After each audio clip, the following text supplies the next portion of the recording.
ஆசிரியர் மேடையில் இப்படி பேசினா ஸோ அந்த அளவுக்கு இது கோபால் மனசில் இருக்கிறத பேசிட்டாரு. கோபால் பேசியதையும் நீட்டை ஒழிக்க வேண்டும் என்று போராட்டம் நடத்துவதையும் ஒவ்வொரு விஷயமாக பூதாகரமாக்கி அத்தனை பேரும் தாவேக்க என்ற கட்சிக்கு எதிராக கச்சை கட்டி நிற்பதையும் சேர்த்துதான் பார்க்க வேண்டும். மொத்த தமிழ்நாட்டை அப்படி கொதிப்பிலே வச்சிருக்கணும். இது ஒரு சின்ன குரூப்பு. மக்கள் சந்தோஷமா இருக்காங்க, நம்ம எல்லார்ட்டையும் பேசிட்டு இருக்கோம், பார்த்துக்கிட்டு இருக்கோம். ஆனா இந்த குரூப் இதுதான் தமிழக மக்களினுடைய மனநிலை என்பதை நிறுவுவதற்கு தொடர் முயற்சிகளில் ஈடுபட்டு வருகிறது.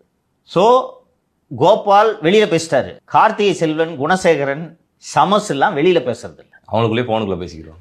விஜயன் 90% நான் சொல்றது 90%. விஜய் அவர்கள் ஜனநாயகன் பார்ப்பதில் வைத்த விமர்சனத்தை ஸ்டாலின் கூலி படம் பார்த்த போதும் வைத்திருக்க வேண்டுமா வேண்டாமா? ரெண்டையும் நீ விமர்சனம் பண்ணி தான் நான் உன்னை மெச்சுறேன், வாழ்த்துறேன்.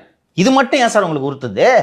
அந்த ஒரு பத்திரிகை ஆசிரியராக இருப்பவருக்கு குறைந்தபட்ச அறிவு இருந்தால் இவர் சொல்வது போலவே ரிலீஸ் ஆகி ஒரு செத்த பிணத்தை இப்போது கொண்டாடுகிறார்கள் என்றால் அவருடைய பாப்புலாரிட்டி எந்த அளவுக்கு இருக்குன்றது புரிஞ்சுக்கணுமா இல்லையாப்பா?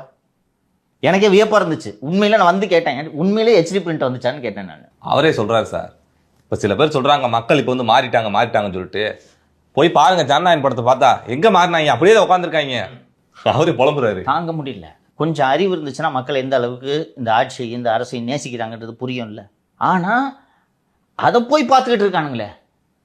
பார்த்துட்டு போறான். அவன் காசுல தானடா பார்க்குறான், அவன் காசுலேயே பார்க்குறான். உனக்கு என்ன வந்துச்சு? நியாயமான விமர்சனங்களை வையுங்கள். நமக்கு